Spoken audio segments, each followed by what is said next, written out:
Olá pessoal, estamos começando mais uma videoaula da disciplina de Sociologia que e hoje estaremos discutindo um pouco sobre organizações políticas e socioeconômicas, ok? Vamos lá. Em primeiro lugar, o que são organizações políticas? Eu trouxe aqui uma breve definição, pessoal. Entende-se por organizações políticas o conjunto de instituições das quais se mantém a ordem, bem-estar e a integridade do grupo, sua defesa e proteção, garantindo a seus membros direitos individuais, organização do governo local, sistema de governo, defesa e proteção.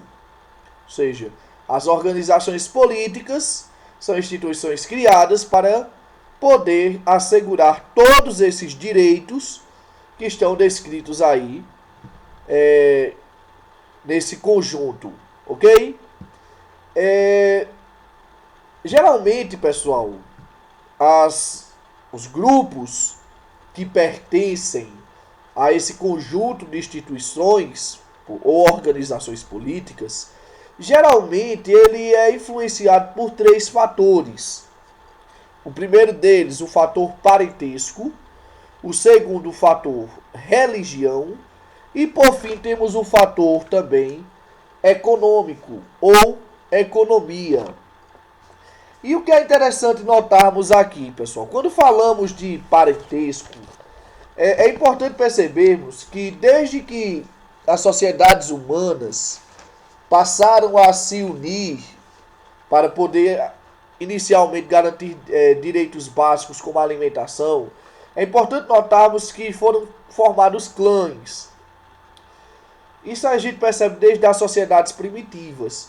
E pelo fato de serem formados clãs, isso meio que foi se seguindo. As pessoas que pertenciam àquele grupo ou àquele clã, elas meio que foram replicando essa maneira de socializar-se. E até hoje, se a gente for observar, a gente vê que toda organização política, geralmente ela tem influências familiares, de parentesco. Eu vou citar aqui alguns exemplos, pessoal. Eu sou um cidadão toritamense, eu moro na cidade de Toritama, Pernambuco. E o que é que acontece? Se a gente for observar a questão política da cidade, nós iremos perceber que quando um grupo de pessoas ascende ao poder, é comum ela pegar pessoas do seu vínculo familiar ou do seu círculo de amizade e privilegiar esse grupo, o colocando em organizações, em elementos do governo, em elementos que compõem a base governamental. Dificilmente vemos na nossa cidade indicações que sejam estritamente técnicas. Todas elas, na sua grande maioria, se organizam a partir de questões familiares ou de amizade. Tanto que é tão provável, é tão prova disso que se formos observar, veremos essa relação desde a, as bases do legislativo, que é a Câmara dos Vereadores, até o poder executivo, que é formado pela prefeitura, pelo prefeito, né, juntamente com o seu secretariado. A gente vê essa relação também em cidades circunvizinhas.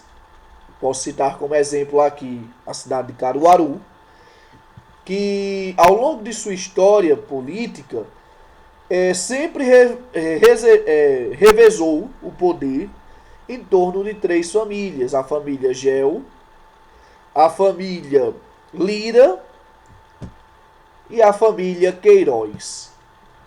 Embora você possa apontar um prefeito ou outro que não seja dessa família, você vai ver que indiretamente existia influência dessas famílias para a chegada dessas pessoas. Inclusive tem amigos meus que têm trabalhos belíssimos falando sobre essa questão da influência dessas três famílias na dinâmica política de Caruaru. Na verdade, elas sempre estiveram ligadas. Nunca entrou uma família que não estivesse ligada a esses três grupos. Ok? A gente vê também essa relação no estado de Pernambuco.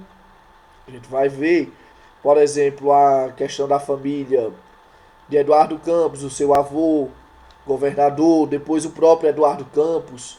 Agora vemos despontar, por exemplo, Paulo Câmara, que era secretário de Eduardo Campos, o seu filho se projetando para um possível governo do Estado.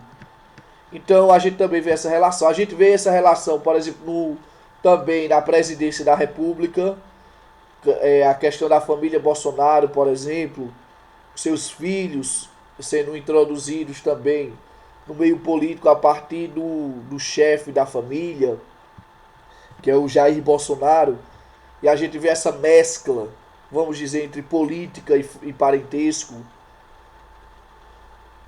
A gente vê também questões relacionadas à religião, inclusive tem historiadores que tratam sobre essa questão da influência religiosa. A gente vai ver, por exemplo, o golpe militar de 64 tendo ampla difusão ou amplo apoio de grupos religiosos, inclusive momentos antes da introdução do regime.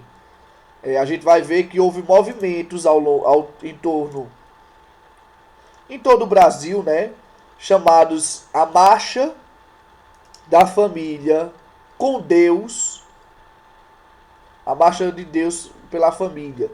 E o que é que acontece? A gente vai ver esse apoio irrestrito por parte de católicos, protestantes desse movimento. A gente vai ver, por exemplo, pessoas votando nessas últimas eleições brasileiras mais por princípios religiosos do que econômicos, do que de fato por um plano de governo. A gente vê também aspectos econômicos, por exemplo, pessoas que defendem uma linha mais liberal, outras uma linha mais voltada para a estatificação, para o Estado forte. Então, isso são elementos que organizam a política, pessoal. Beleza? Mas, afinal de contas, o que é o Estado a qual essa política interage, essa política se destina? O Estado, pessoal, a gente pode definir ele como a partir de 4 elementos. Na verdade, todo Estado só é possível se esses 4 elementos andarem conjuntos. O primeiro deles tem um território comum. Se você chegar para um cidadão do Acre, ele vai dizer que o Estado brasileiro é formado por 26 estados mais um Distrito Federal. Se você chegar em Pernambuco, a mesma coisa. Se você chegar em Mato Grosso, São Paulo, Rio de Janeiro, todos reconhecem que o Estado brasileiro de direito é formado por esse território. E um dado interessante, todo esse território que forma o Brasil, ele possui pelo menos uma língua comum, que nesse caso é a língua portuguesa. Que é de extrema importância, por sinal, viu, pessoal? Embora tenha sido introduzida de uma forma com base no colonialismo, hoje em dia ela é aquilo que dá ligamento, vamos dizer, a essa unidade territorial. E assim, todo país que se preze deve preservar sua língua comum. Qualquer cidadão desse território comum sabe falar a mesma língua, ou seja, é possível diálogo. Existem forças armadas que protegem o nosso território, seja ele terrestre, seja ele aéreo, ou seja ele marinho, ok? Tudo isso a fim de garantir o quê? Soberania nacional, que o país seja respeitado e que as pessoas, os governos que por aqui passem, eles possam dialogar de igual para igual, sem serem discriminados ou rechaçados por não serem respeitados pelos seus integrantes, ok? E o governo, que seria a administração oficial dos negócios públicos, que atuam a partir de arranjos políticos, processos legais e judiciais. Existem diversos tipos de governo, pessoal. Oligarquias, que o poder se concentra geralmente na mão de uma pequena classe social ou de um grupo que domina a economia daquele local, que é o sistema que mais predomina no Brasil, infelizmente. Monarquia, que é o sistema coordenado por reis e rainhas, que essa monarquia pode ser total ou pode ser também dialogar com o parlamento. Temos a gerontocracia, que é um governo de idosos. Geralmente os idosos é que ditam as regras. Sua experiência conta muito para a dinâmica do local. Democracia, que é onde teoricamente todo o poder emana do povo e o povo escolhe quem serão seus governantes e o sistema de comando. E temos a teocracia, que é quando o chamado governo de Deus. É quando a nação, o Estado, ele é coordenado por princípios divinos, por revelações, por sinais do divino, ok? Então é isso, pessoal. Eu espero ter contribuído um pouco para a compreensão de vocês. É claro que nós não aprofundamos demais o conteúdo. Cada ponto desse, se a gente for analisar em separado, gerarão diversas outras discussões. Mas eu acredito que essa breve introdução tenha contribuído um pouco.